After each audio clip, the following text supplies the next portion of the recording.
වාසනාවන්ත දවසක් වේවා. ඔන්න අදත් මම අරගෙන ආවා පොසිටිව් වීඩියෝ එකක්. මේ වීඩියෝ එක බලන විශ්වයේ ආශිර්වාද ලබන ඔයා හරිම මාර්ගයේ ගමන් කරන බව විශ්වය ඔයාට කියා සිටිනවා. විශ්වය කියන්නේ හරි පුදුමාකාර දෙයක්.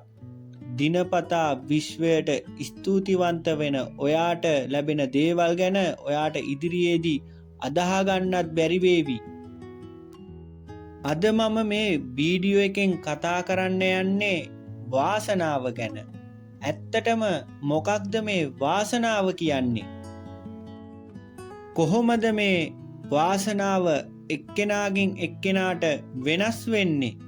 මොකක්ද ඒකට හේතුව?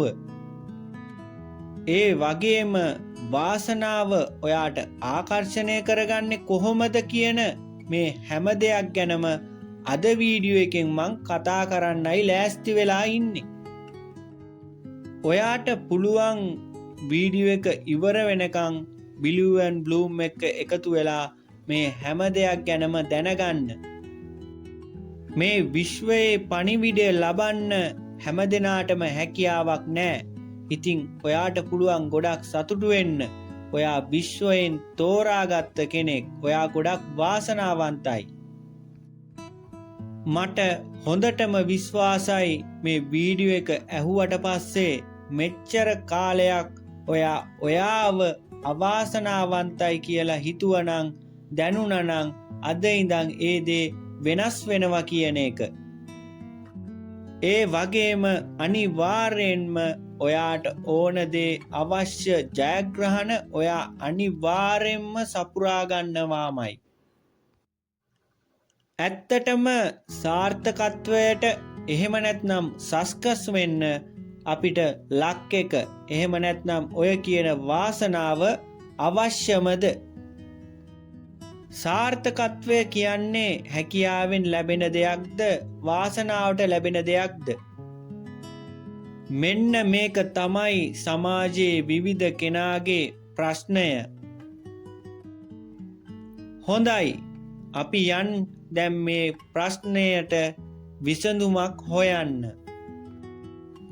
ඉතින් මේක තේරුම් ගන්න නම් අපි මුලින්ම බලන්න ඕන මොකක්ද සාර්ථකත්වය කියන්නේ කියලා.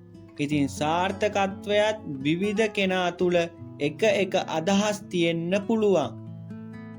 ඇත්තටම ඒක තමන්ගේ බලාපොරොත්තු, අපේක්ෂා, රැකියාව, සමාජ තත්ත්වය, පවුල අනුව වෙනස් වෙන්නත් පුළුවන්. හැබැයි හොඳට මතක තියාගන්න ඕනේ සාර්ථකත්වය කියන්නේ එක ඇචීව්මන්ට් එකක් නෙමෙයි කියලා. ඒ කියන්නේ යම් එක දෙයක් ලබා ගැනීමක් පමණක්ම නෙමෙයි. ඇචීව්මන්ට් එකකට සතුට තියෙන්නේ ඒ මොහොතේම විතරයි. හැබැයි සාර්ථකත්වය කියන්නේ ඇචීව්මන්ට්ස් ගොඩක්. ඉතින් ඒ කියන්නේ සාර්ථකත්වයේ සතුට හැමදාම තියෙනවා කියන එක නේද? ඉතින් දැන් ඔයාට තේරෙනවා ඇති ඇචීව්මන්ට්ස් ගණනාවක් හැදෙන්න එකින් එක ඔයාගේ ඇචීව්මන්ට්ස් දිනන්න ඕනේ. ඒකට ඔයාට ඒම් එකක්, අරමුණක්, අදිෂ්ඨානයක් තියෙන්න ඕනි. ඒ වගේම ඔයා ඒ වෙනුවෙන් කැප වෙන්න ඕන.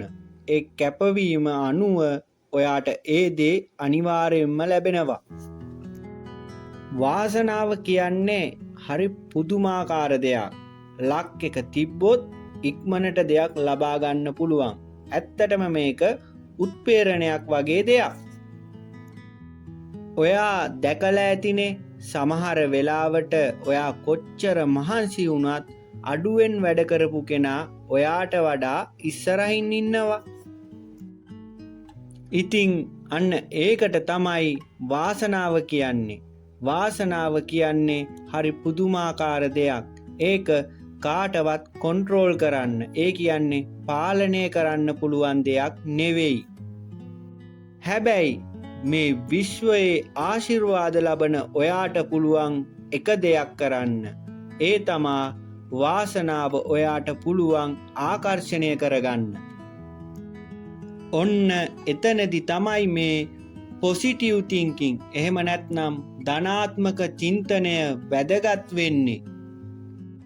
අපි කලිනුත් වීඩියෝ දෙකක්ම කළා මේ ගැන. ඔයාට පුළුවන් පහළ ලින්ක් වලින් ඒ දේවලුත් අහලා ඔයාගේ ජීවිතේට ඒ වැදගත් කරුණු එකතු කරගන්න. සිත කියන්නේ කාන්දමක්.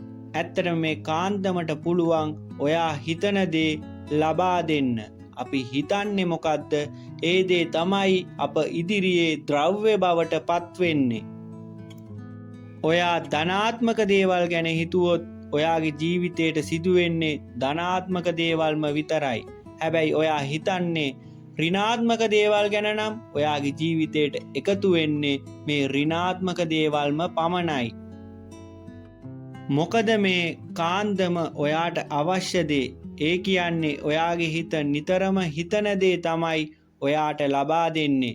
ඒ දේ ගැන හොඳ හෝ නරක ඔයා හිතන්නේ මොකද්ද?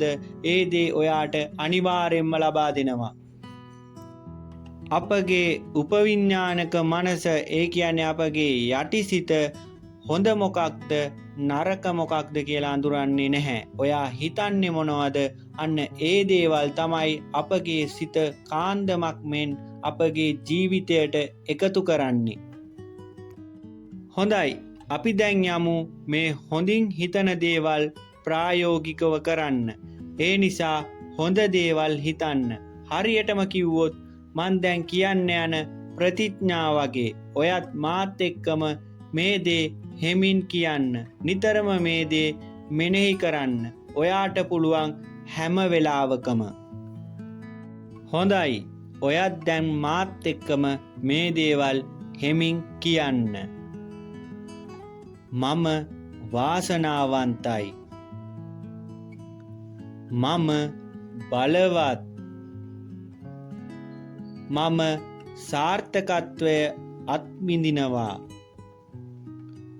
මම අධිෂ්ඨානශීලී. මා වෙත සියලු වාසනාව හිමි වෙනවා.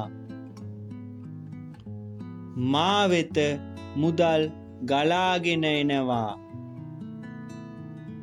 මම සාර්ථක වෙනවා. හැම දවසකම දවසින් දවස විශ්වය මට මගේ මග පෙන්වනවා. මා තමයි මේ විශ්වයේ බලගතුම තේරීම. හොඳයි, ඔයාට පුළුවන් මේ ප්‍රතිඥා දවස ගානේ කියන්න. ඒ වගේම මෙනෙහි කරන්න. ඒ දේවල් ඔයා ඒ විදියට කරොත් ඔයාගේ ජීවිතය අනිවාර්යෙන්ම සාර්ථක වෙනවා. එහෙනම් අදට ගිහින් එන්නම්. සියලු දෙනාටම ජය වේවා.